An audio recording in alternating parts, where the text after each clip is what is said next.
you guys could each introduce yourself and go ahead and let us know a little bit about your company, your journey, and how you got here today. Kyle, would you love to start? Sure. Thank you, Stephanie, and thank you, Carol, for having me. I'm Kyle Maggard. I'm the founder and CEO of Over Easy. We make clean ingredient oatmeal breakfast bars. The goal of the company is really to help people get off to a healthier start every day. My background, I was in the Army actually in my previous life. Was always fascinated by the food industry. Really think that food is such a foundational aspect of living a healthy life, and found a pretty big opening in the breakfast category, a need to give people healthy, delicious, convenient breakfast foods. So Over Easy is about 2.5 years old. That's how long we've been in retail. We're in about 2,000 stores right now, and continuing to grow every month. Great, thanks so much. Why don't we go over to you, George? Hello, everyone. Thank you for having me, and thank you for everybody participating. It's always great to have emerging brands discussing, collaborating. Is a very strong community, and we always embrace that. And that's how everybody's learning. My name is George Tzafis. I work with Trax. My goal here is to help emerging brands and mid-caps to grow their retail sales across all the different channels. Here at Trax, we use a lot of technological enabled solutions that are related to execution in store, consumer incentive engagement, in order to grow and get started. It's always difficult for emerging brand to start from zero, but we are here to help and advise as we go. Great, welcome, and we'll go on to Anouck. Hi, thanks so much for having me. I'm Anouck Gotlib. I'm the CEO of Belgian Boys. I started a company when my husband started the company. I was actually his +1 on the journey. And as you can hear from my accent, I'm not from the US. I'm originally from Belgium. And really, this company started because we brought over those treats that we grew up with. And our American friends were like, oh my God, this is so good. Where can I buy it? Where can I find it? You couldn't. And so we're like, maybe there's an idea here. My background's fashion design.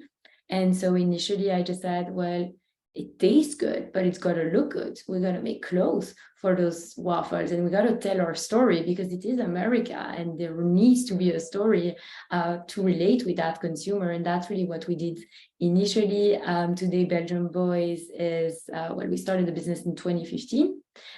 We're in about 7,000 doors today, Target, Walmart, Whole Foods, Costco, and more amazing retail partners, and mostly only retail, no DTC.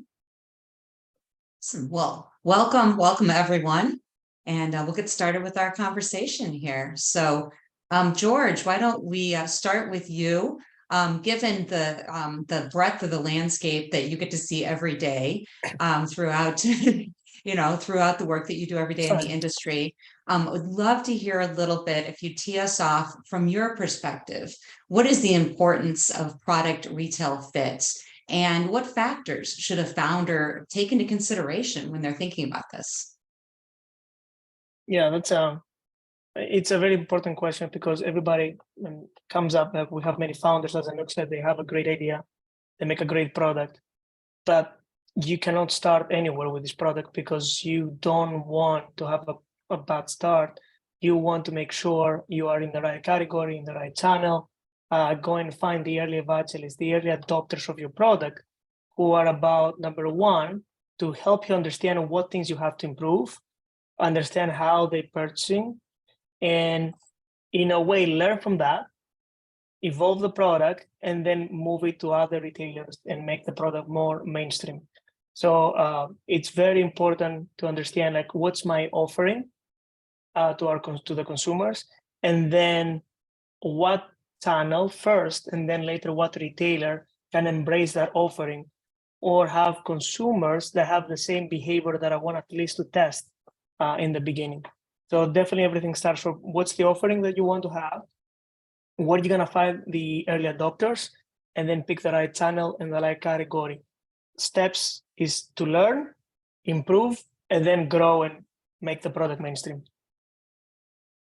I think that's fascinating. And I think the thing that I'd love to understand as we talk with our founders is how that applies to their journey. I think let's start with you, Anouck. Let's take a look at when you thought about your initial brand launch, what was your thought process in selecting the partners that you launched in initially? And then how did you thoughtfully go about building a relationship with them that would help build your story for expansion? I really like your question. It's what is your thought behind and how did you get thoughtful about it? I think I got thoughtful about it over the years. I want to say that initially, Greg and I were young and we were just we popped up this brand, and our background is not CPG. It's not like we've been building this. I think actually also today, there's so much more webinar that can help you build this. And how do you build a retail strategy from nothing, right? The reality for us was that we just put the product in the back of our car and we went through stores in New York City and we're like, hey, do you want to put this on your shelf next to coffee? Will this work? Yes, yes, no, no.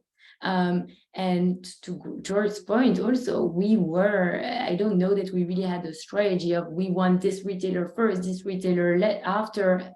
We made those learnings, and I think those mistakes or where it didn't go absolutely great was learning from us on how do we build this going forward. What we've learned is really starting even in big retailers like at Walmart. When we launched at Walmart, we launched in 65 stores, and over a span of 4 years grew that business into 900 stores today. So it really much has been step by step, and I think you have to do that if you want to understand how the systems work, how the backend work. Also, is your product ready to be at that retailer, right? I think having those early learnings in smaller stores, but I would definitely look at where would my product fit before just hey, let's go sell this brand to everyone and see who bites, right? But I think that is sometimes the excited founder mentality, and I get it, right? It's your baby, you want to see it on every shelf. Right. Yeah, I think that's one of the most painful lessons that you can learn when, you get it out on shelf and everybody's excited for it to be on shelf, and then trying to get it to move, and, that frustration that can happen if it isn't the right product fit for that retailer spot at that point in time. So that being said, Kyle, I'd love to, hear from your perspective a little more on that, and what kind of lessons did you learn along the way that you were able to apply? I will say like Anouck, it is a process, and I would say I learned these lessons along the way. It's not like I had this foundation of knowledge that I knew exactly how I was going to build our brand. But what I had heard from advisors, other entrepreneurs, just like industry sources. So you want to find a retailer early on that's going to allow you to fail, because you have to fail on your way to success. And for us, it was Whole Foods. Whole Foods was our first big retail partner. And Whole Foods obviously has the health halo around it. Fantastic partner, but they take the chance on a new brand, and they know that it's not going to be an overnight success. And when I think about product retail fit, product market fit, I think there are some brands that they have it from day one. For 99% of brands, they don't, including Over Easy. It's something that we had to grow and we had to learn, and we had to be able to have the chance. We had to be given the chance to learn along the way. And so for us, what was really important is just finding a retail partner who is going to allow us to test different things, who wasn't going to, just expect us to be performing at the same level as a brand that's been on the shelf for 10 years when it's only been 10 days or 10 weeks for us. So just finding a brand or finding a retail partner that's going to allow us to learn along the way, that's going to be in it to help us grow, that's going to provide us advice and feedback, and really be in our corner and rooting for us to succeed. So Whole Foods kind of checked all those boxes for us. They were absolute great partner and still a fantastic partner to us today. Fantastic. And then I think as we think about, as you approach those retailers initially for launch, it's interesting that in this panel, we have, two of you both in the breakfast space. And yet it's such a diverse amount of strategy within the space between the two of you. So when we think about that, you're shelved in different areas. I'm sure you had to get very much mindfully, going back to the mindful thoughtfulness of it, make that decision at some point in time as to where you wanted to be shelved or where you wanted to ask to be shelved within the store. So can you talk a little bit about, how you made that decision? I think, this time, I think maybe we'll start with you this time, Kyle, go back to you again, but we'll start this time with you and then talk about what, was that category optimal for you? Or are there times where you think about your current shelving and think perhaps you wish you had made that choice a little differently, or even had the leverage to make that choice a little differently? Yeah, we're actually going through that now. So, and this has been a topic of conversation internally and with our retail partners from day one. Over Easy, the thing that we're proud about is that we combine the nutrition you get from traditional nutrition or protein bars with the taste and the ingredient profile you get from breakfast bars, like Belvita and Nature's Bakery and Nutri-Grain. And so there's really been a discussion about which category do we belong in and where do we want to launch first. For us, we made the decision to launch in the nutrition bar set first because that's where individual bars are sold. Now we'll pretty soon we'll be expanding to multi-packs and going into the breakfast and cereal bar set. But it has been I would say it's retailer dependent. Initially, there's a lot of feedback. There has been times of confusion where, hey, you're a breakfast bar, but you're not merchandised next to other breakfast bars. And in certain retailers, it has been a point of pushback. But again, it goes back to which retailers are going to allow us to learn and test different things, and who's going to be kind of forgiving or on our side as we're learning and finding out which part of the store do we want to be merchandised in. So yeah, we're going through that process now of I'll say it's going to end up being both. We're going to be in the nutrition bar set in certain stores and the breakfast bar set in certain stores in both in other stores. So there's really not one size fits all. It's about establishing a relationship for us with the retail partner and figuring out with that buyer, that category manager, where Over Easy really belongs. Yeah, I think it's definitely got to be a conversation many times. And but I'd love to, this could be a challenging area, I think, that many brands face. So I'd love to give you the same question and hear about your journey with that, that choice. Yes, I mean, again, with the thoughtfulness, when we came to the US and presented our brand, I mean, we sell waffles, pancakes, crepes, French toast. I mean, Americans on listening to this webinar, you're going to be, oh, this is frozen breakfast, right? Well, growing up in Europe, my reaction, what is frozen breakfast? I had never heard of frozen breakfast. And if you think about it, why would you freeze something that you eat every single day? Dig deeper into the breakfast category. Breakfast is a very habit-driven meal, right? I want to say that, if you think about your dinners in the week, you can do Monday pasta, Tuesday tacos, Wednesday pizza, I don't know. But breakfast, it's not like you do Monday acai bowl, Tuesday pancakes, Wednesday, I don't know, granola, and Thursday pancakes, right? It's very habit driven. That first hour of the day, you have too much to think about. You don't need to think about what am I going to have for breakfast, right? Most people eat a version of the same thing every single day. So why do you stockpile it in your freezer if you eat it every day? That was something that really bothered me. I mean, we didn't have any leverage, any data, except for in Europe, those products are merchandised refrigerated next to other breakfast items like eggs, yogurt, milk, orange juice. So why do we go across the store to buy frozen breakfast? And that was a hypothesis, but we showed our product and here's the frozen breakfast buyer, and that's what we did. for the first couple of years, the first few years of our business, actually. We were actually doing well, performing well, contributing growth into that category. But in our gut, we knew that something was not right, that we had this bigger opportunity, and that Belgian boys and what our essence is, which is we want to make European foods mainstream. That doesn't only mean the actual product, the taste, the quality, the better ingredients. It's also about the way the consumer enjoys or experiences the product, and also the way it's merchandised in the store. It's that whole experience.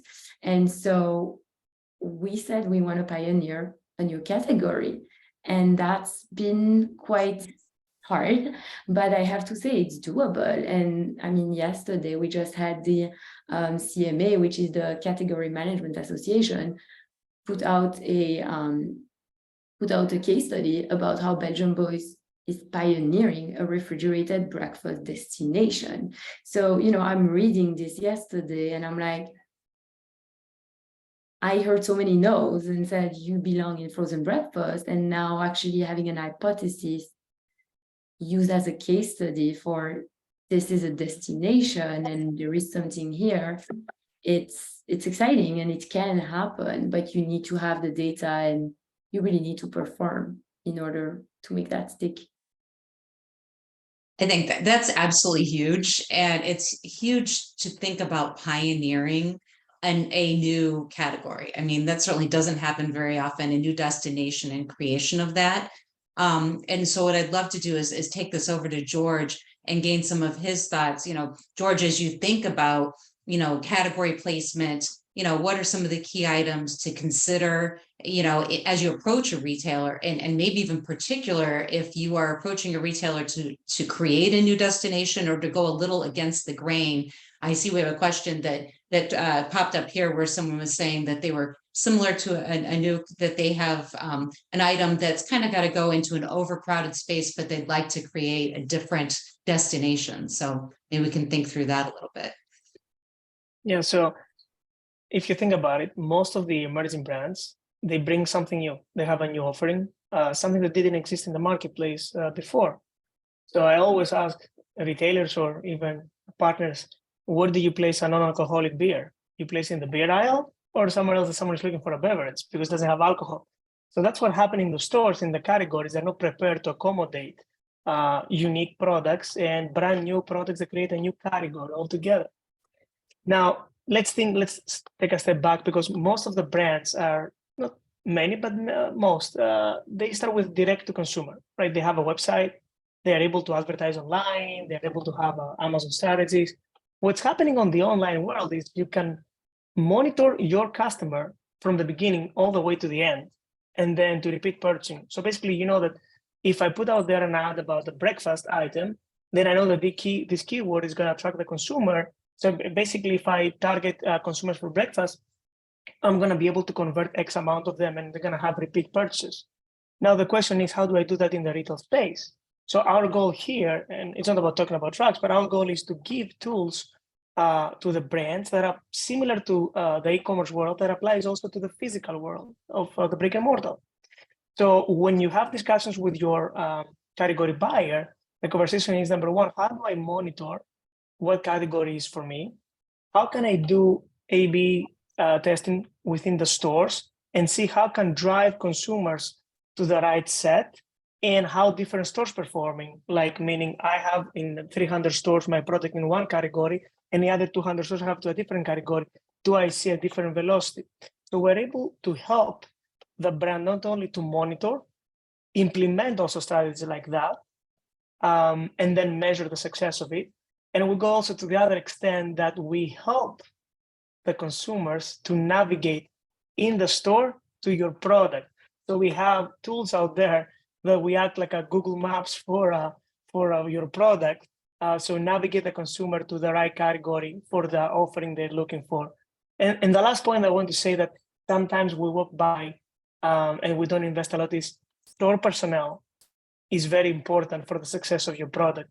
First, you have to educate them about the offering that you have, and they're going to be able, even if you are in the wrong category within the store, wrong meaning not the most ideal, they're going to be able to drive consumers when they're looking for a product with your attributes. It's always your brand ambassador. So store personnel is very important, and brands needs to focus on that as well. That's definitely, and all useful ways to kind of lever that and move forward.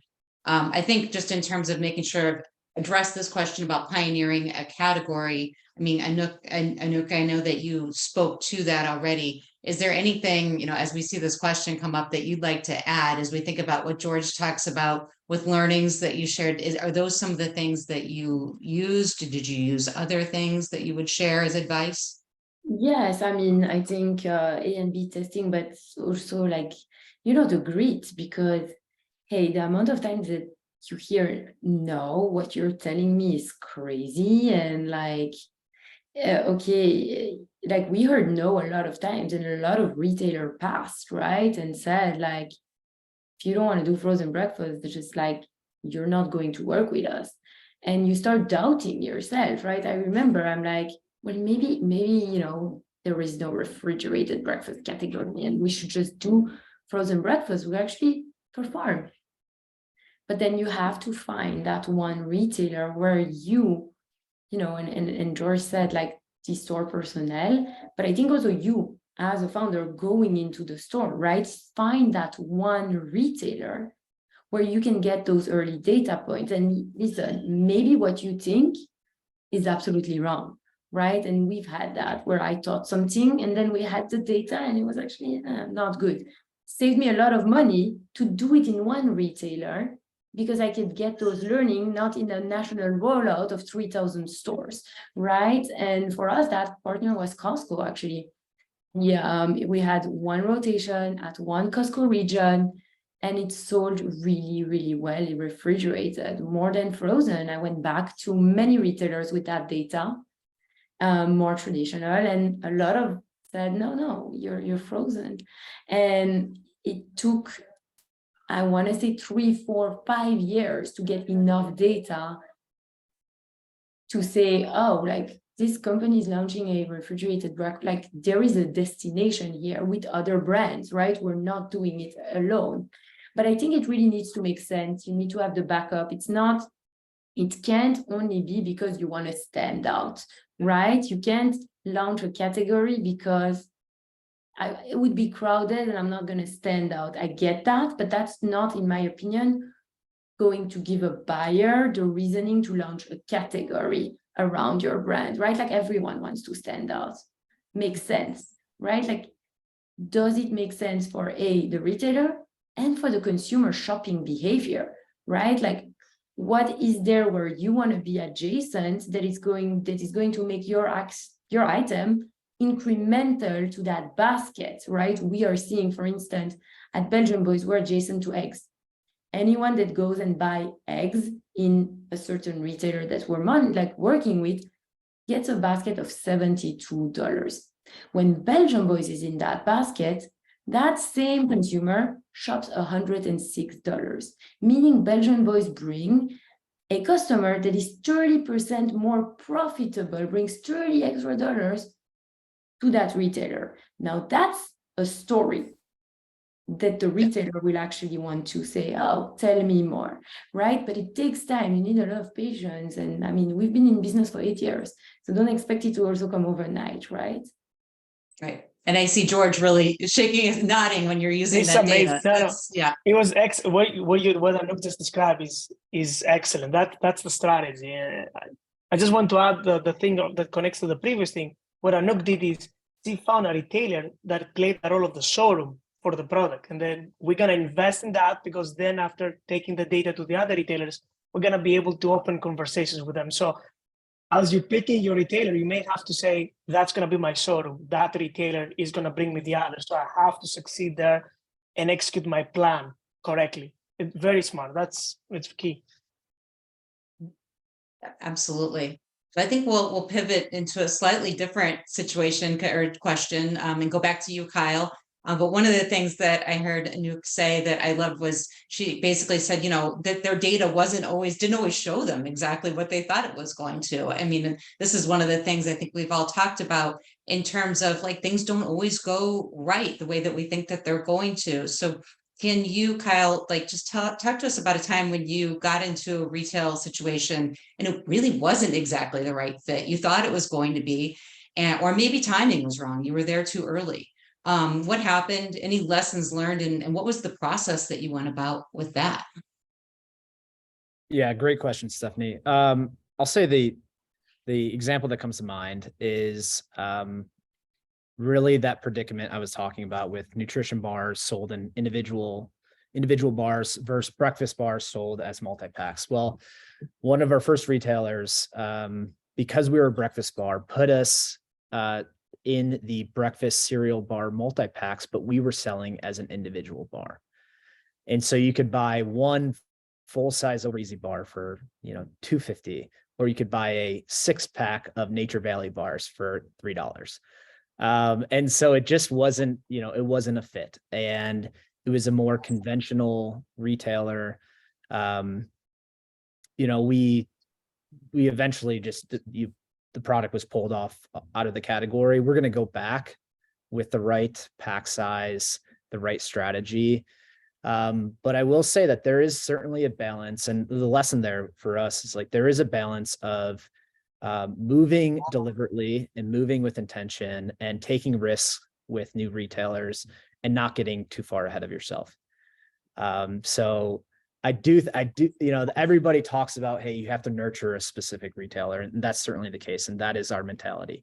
But I also think you have to be willing to fail in a couple of retailers in order to really push and in order to really learn. And so that was a big learning for us. It's like, hey, we need to be, it's pretty obvious when you look back at it, but we need to have the right pack, either single bars or multi-pack, and we need to be in the right category. And then it's the price point needs to be on par as well. So that's been probably the biggest learning we had where it didn't work out with the retailer.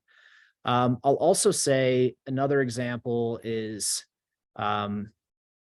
convenience stores. So right now we have a great partnership with the Sheets, but we had gone into a couple C stores early on, and a convenience store shopper is in and out. They know what they're going in to get. They might be pumping gas. They might, they're on the go. They're not really perusing the aisles as, a grocery shopper is. And so as a new brand, it's very difficult to succeed in C store. And again, we got pretty excited about expanding distribution and wanted to give it a shot. It didn't work, but we were able to learn from that and then go to another partner like Sheets, and it's been a success thus far. So again, that balance of being aggressive, being ambitious, but making sure we're not getting too far ahead of ourselves is like something we continue even today to find balance in. Yeah, I think, Anouck, I'd like to look at the same question with you, because it is so interesting to hear, where did you learn from failure, and how quickly were you able to address it when you saw failure coming on in a situation?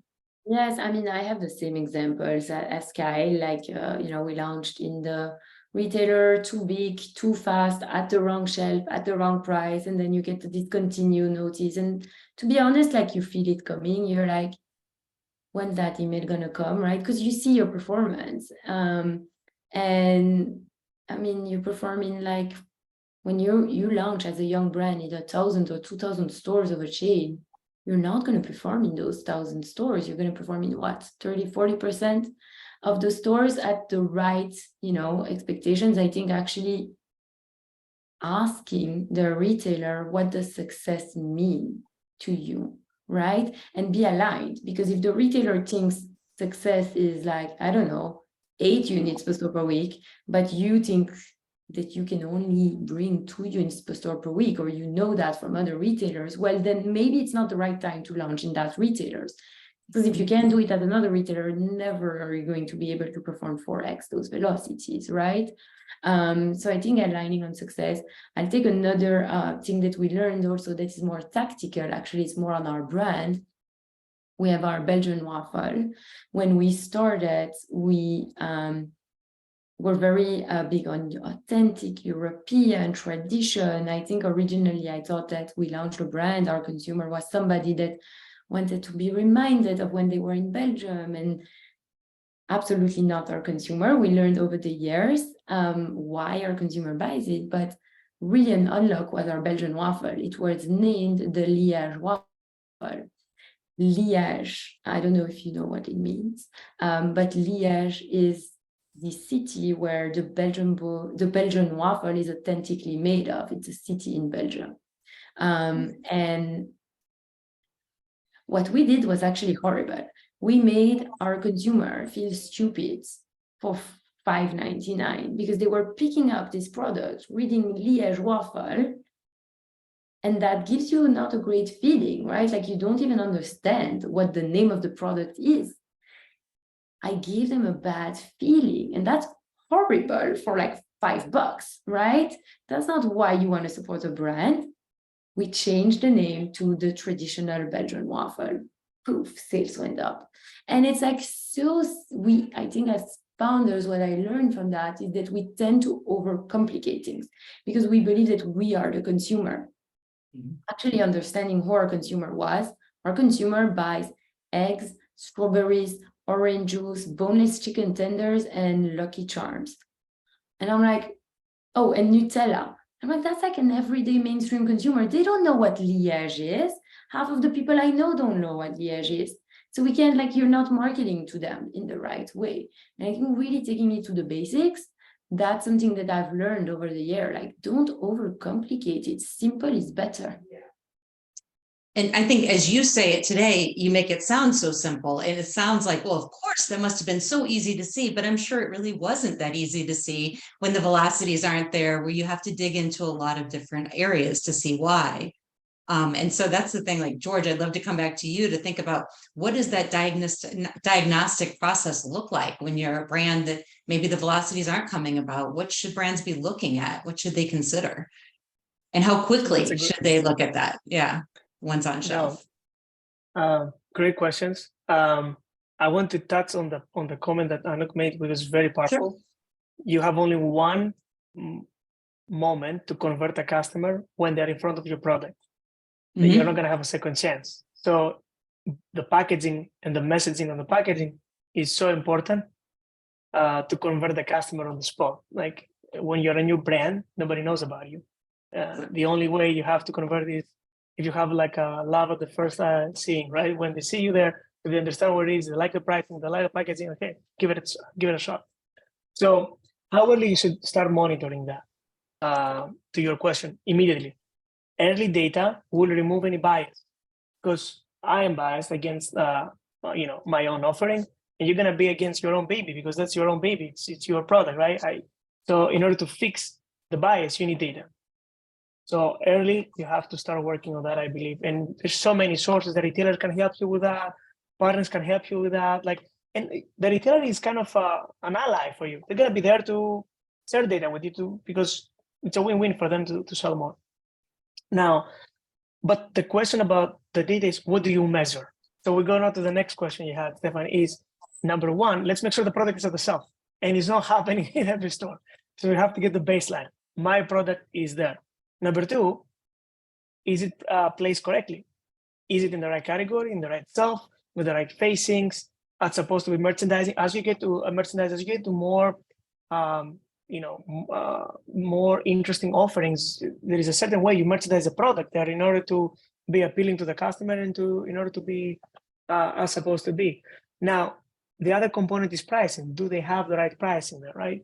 And then you start evaluating after you secure that the product is at the shelf, is merchandised correctly. Now you start seeing, am I getting the right velocity? And if you don't, immediately, to your point, they said, okay, you measure yourself against the category. Immediately, you can take action. And the action is, should I incentivize trial for the consumer?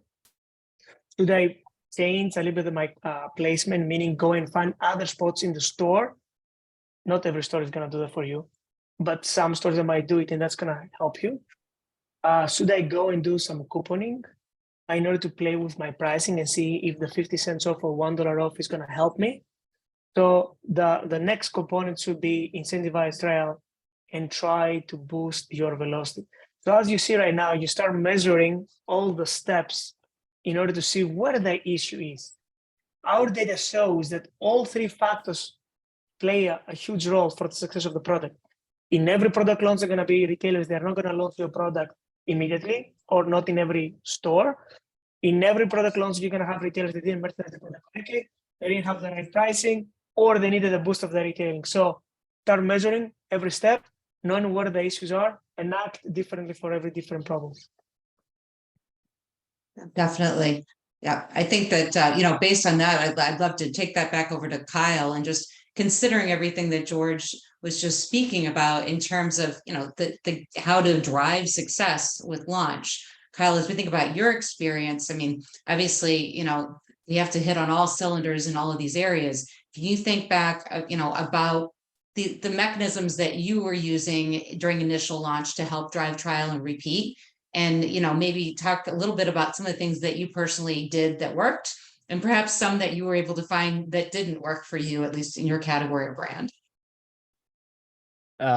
Yeah, well, George, I found what you just said to be very, very encompassing. And thank you for the question, Stephanie. Really, it's what we're still doing today. Is we are getting as many people who represent our target consumer, early adopters, trying the product. Yeah, it's no secret bars are a crowded category, and consumers are often overwhelmed with how many options are on the shelf. And so what we do is, like, we are taking it upon ourselves to drive trial outside of stores, so that when somebody goes into Whole Foods, Wegmans, some of our other retail partners, they aren't experiencing Over Easy for the first time. They've tried the bar, whether it's at a marathon, a fitness event, some kind of seeding that we're doing. Like, very much our go-to-market is about driving as much trial as possible. And in the early days, like, we first launched into 2 regions of Whole Foods. We had like 100 Whole Foods. I went to every single one of them. And, sometimes I would be doing a morning demo, and then I'd drive across the city and I'd go do an afternoon demo, 4 hours each. And it was just about putting in a lot of hard work. And still, that's, we're still a pretty small brand, still have a lot of room to grow. It's still what we're doing now. So every opportunity we have, both in store through demos, which a lot of retail partners have fantastic demo programs, and then also field marketing activities, driving samplings, which is one of the good things about being in the bar category, despite it being very crowded, is it's very easy to sample a consumer. It's all about, for us, it's like getting new consumers exposed to the product and getting them trying the product for the first time. We're very confident that once somebody tries an Over Easy bar, they're going to be a fan. But to think that we could just get on shelf and that the product is just going to sell itself, especially in our category, is just a fallacy. And so it's from the very beginning, it's been in our DNA to drive sampling. I think definitely sampling has definitely been known to be one of the tried and true ways to drive velocities. I'd like to come back to you, Anouck, and sort of incorporate into this question one of the questions that just came up online here, where someone is asking let's see what they're saying here. If your initial retail relationships were bust with your price set too low, how did you re-raise your pricing with new retailers without it impacting your volume or brand? I think we can sort of incorporate price here into lessons learned. Yes. Honestly, I think when we approached it, I was very, very afraid, right? You start having a conversation, and how do you do it? Especially if it's the first, like, for us, it was the first time, right? Like, we had it in the pandemic for such a long time. And then, like, okay, well, this is not getting better, and I need to give price here. Or the industry was giving price too. So I think the retailers were expecting it. I think it's about bringing, like, showing the data points. You're like, hey, our product is eggs, wheat, sugar, whatever is in your product, showing that those commodities, actually showing the data, those commodities went higher, showing that freight went higher.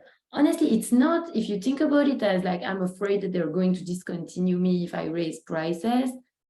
I think you need to have an honest conversation and say, well, okay, I believe that even if we raise prices, we will maintain velocities, right? If you drop by a lot of velocity by that price, I think it's going to be a different conversation. But think about it from the other side. It's in the retailer's interest for you to be successful, right? Like they do not want you to call and say, hi, I'm like, I didn't pay attention to my margin and now I don't have a business, right? Like then they're left with a problem. They need to replace you, a brand that was actually a good performer, right? And I think understanding that, saying, hey, like I have a business, my margin took a huge hit. I supported it for as long as I could because I hoped that it would become better. Now I took a big hit and I really need to give this price because this is what the industry is also doing and this is going to cover. And let's talk about this. I'll give you transparency into what my costs are now. And if it goes down, let's have this conversation again next year and we can adjust accordingly, right? And it does, I know it's like it's not in the stomach and you're afraid about having that conversation. That's totally normal. I think if you go and like, hey, here's the price and you're not afraid, I think that would that would not go well as a conversation, I think. But I mean, you're running a business and so are they, right? Like just like you are running a P&L, the buyer is running a P&L. It's got to make sense. And if your velocity is going to be affected, it's going to be an unpleasant conversation after all. But having that openness is, I think, important. I think if I'm reading body language right, George is dying to talk about this one too. I'm glad to talk about any subject. Ask me anything. Did you have anything you wanted to add? Because you were definitely agreeing with everything she said. I could see that. So I definitely agree. And the answer to everybody is like not even large players out there that do this work for centuries that don't have the answer to these questions. So you have to be transparent with the retailer. It's public information. Like Pepsi products increase their pricing by 16%. Their volume dropped by 2%, right? So they start seeing now, and Coke says the same. Okay, our revenue increases, but if the volume drops, it's for us time to start holding a little bit of prices despite the inflation. So even the large manufacturers out there that we work with, they start testing the waters as well of what's the elasticity. So small brands have to do the same, and you have to be transparent about it and deal with it. And you know, at the end of the day, it is affecting the consumers. On our shopper engagement platform that we have, we see the consumers say that 73% of them said, I'm going to use more rewards and coupons in 2023 because of the hikes of the pricing. So it's out there. You have to experiment with it. Definitely. So I think that what I'd love to do is, and I'm noticing, I think we're and to allow time for a question and answer, I think we're starting to run short on time, but I'd love for us to get at least into a little bit more about just the environment, the fact that, you know, resources are increasingly scarce. I'm seeing questions come up here, you know, several questions on price, obviously. But then, you know, George, is there any, could you speak just a little bit to kind of tee us off on, as we think about the environment becoming more and more competitive, you know, how should brands be looking at this right now? They need to keep everybody happy. They need to keep consumers happy. They need to keep retailers happy. But I think there's also the financial aspect of that, where they need to make sure that investors feel confident that they're headed in the right direction when they're building an innovative brand. So are there key levers that, you know, those that are listening to the session here should be thinking about? And what are those in your scope? I love a lot of planning. So it's all about how you plan. And Kyle, he's right. You're gonna do mistakes. No matter what, you learn, you adjust. But when you go to imagine launching at a retailer, you need to align with the retailer, with your buyer. You need to align with your consumer, and to your point, you need to align with your investor. So basically, in order to launch in a retailer, how much of an investment that will be, and what's going to be the ROI? So basically, how many sales we're going to be able to generate from this retailer and at what margin? So you need to always keep that aligned as you're moving forward. There are many execution tactics and many strategies that you can implement in order to improve your retail sales.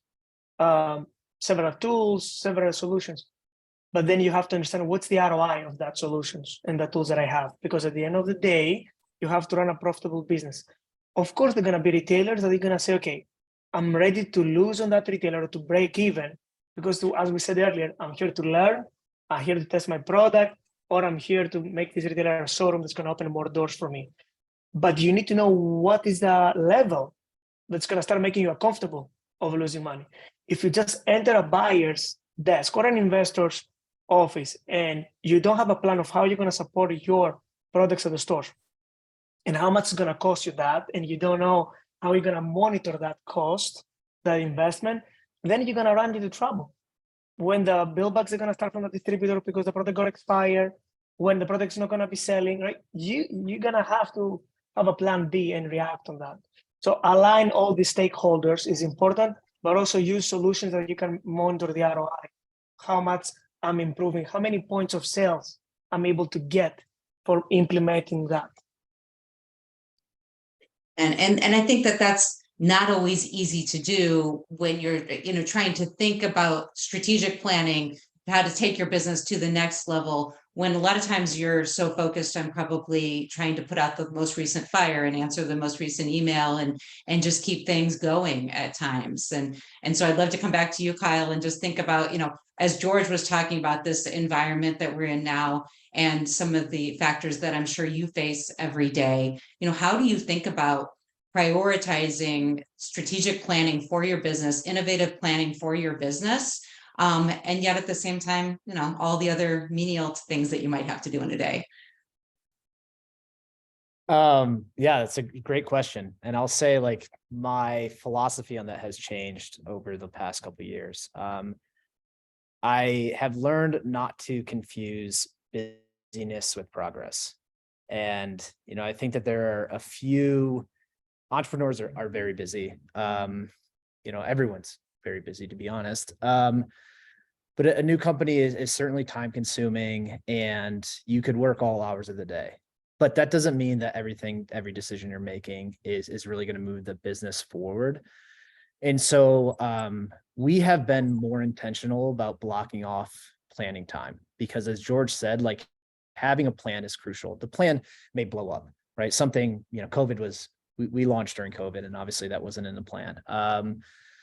And there's always something that's going to come up that could derail a plan, but at least we have a plan, and at least we have thought about, what are we going to do next if this doesn't work? And, as a team, we have been more deliberate on taking a step back, making sure we're giving the planning process the time it needs to be thoughtful about what we're going to do for the next quarter, what we're going to do for the next 6 months, 12 months, 18 months. And I will also say that what has been crucial for me, I have 3 young kids, the oldest being 4. And I have been very deliberate, and what I found has paid off is finding time to rest. It is just like, it's so easy to think that, oh, I'm always answering my email, I'm always working, like I'm building. You could be making a lot of mistakes in the process that you're going to have to go back, or they could be very costly. And so what I think is really important for entrepreneurs, for founders, is to make sure that you're giving yourself time to think, time to rest, time to be creative, time away from email, time to have fun. Because as soon as you don't have fun anymore, that's, the first step in burnout. And so, yeah, I think it's about being deliberate in your planning process, being strategic in what you're going to do, and making sure along the way, everyone's going to work hard, but making sure you're really being thoughtful about the downtime needed to be an effective entrepreneur, needed to making sure that you're making the right decision and that you're acting composed when something blows up in your face or there's a fire you need to put out. So that's one thing that I've learned that I don't think is common practice enough in startup world. Anouck, would you like to add to Yeah, I that? mean, I think what Kyle and George said, planning 100%, what I would think is also to buffer into your plan, right? If you think, I don't know, if you're heading into a fundraising and you're thinking it's going to take you 3 months, double or triple that in this environment. Like seriously, it's not going to take 3 months, it's going to take 6, 9, or 12 months in this environment, right? So you need to plan accordingly, because you can't plan for, I'm going to be done with this in 3 months and I'm going to have the cash. Well, what if that doesn't happen? Put that into your plan. Okay, you know what? Then maybe we shouldn't launch at this huge retailer this year.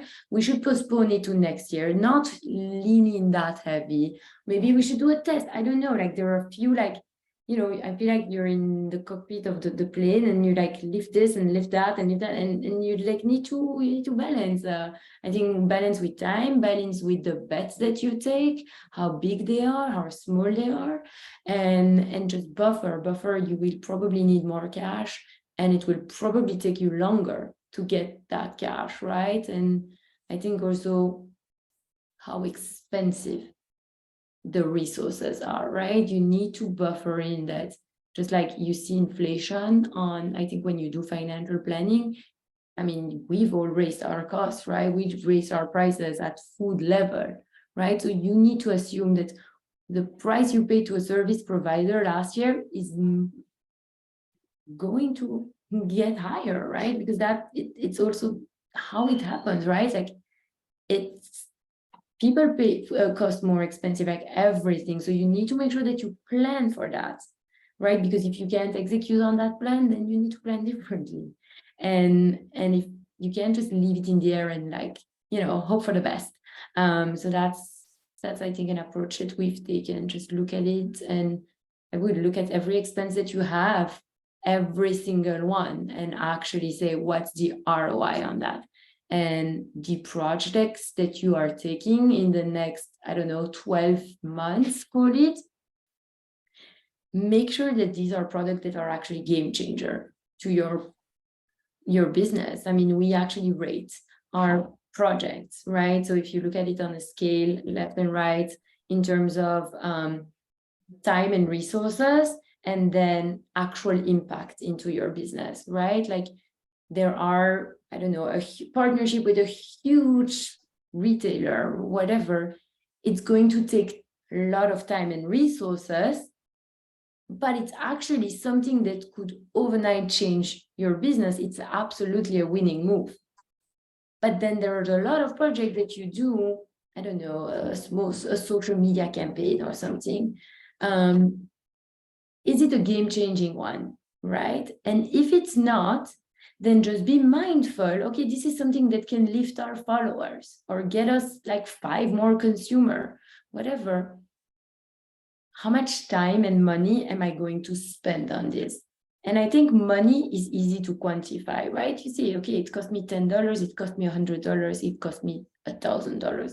But I think we underestimate the value of time, and really quantifying the time that you spend on projects and the time that every team member spends on projects in this particular period is so important, because you need an ROI on everything that you do, on every spend that you have, and people, your team, and the time and what they spend their time on, you need to make sure there's an ROI on that as well. Makes a ton of sense. An ROI on everything, definitely, always, but especially right now. So, all right. So I know we've got only a few minutes left. I'm going to try and hit a couple of questions here because we've got some good questions. What I'm going to do is I'll read this one out, and we'll see. I'll just see which one of you would like to grab it here. So first question. What are the ways to better understand the behavior of my brand's consumers when the sale channel is only small and medium-sized retailers? Anyone in particular want to? I'll say from my perspective, talking to as many consumers as you can, like engaging with them deliberately, intentionally. Also buyers, are very knowledgeable, right? Like if it's a small retailer, I'm sure the buyer knows their consumer intimately and can tell you what's working, what's not working, can give you advice.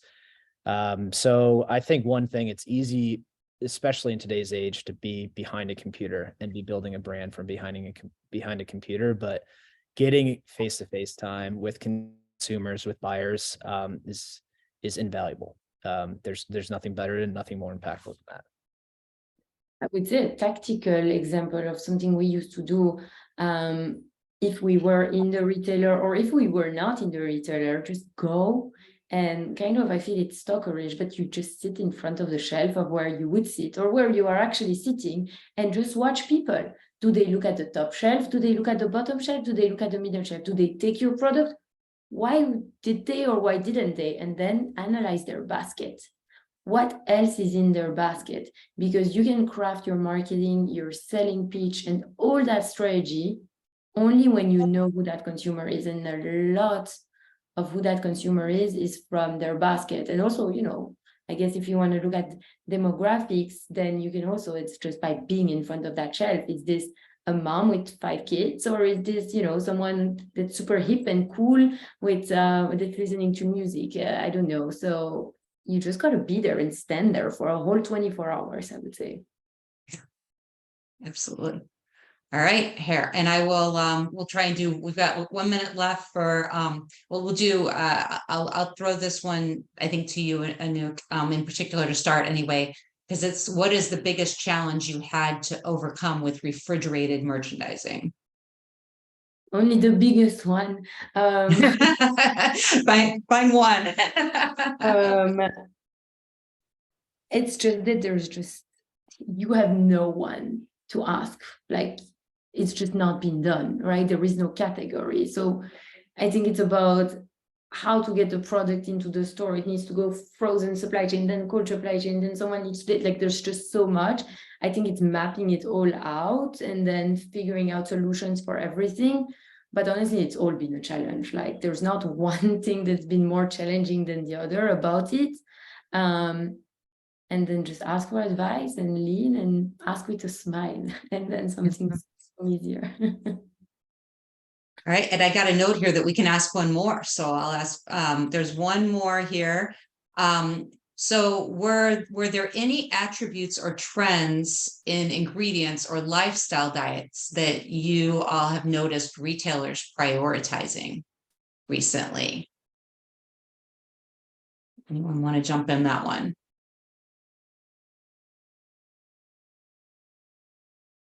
Yeah, I don't know if it's really stood out to anybody in particular at this point. It's a loaded question because it depends from the retailer, right? It depends a lot on the category, like different buyers looking for different things.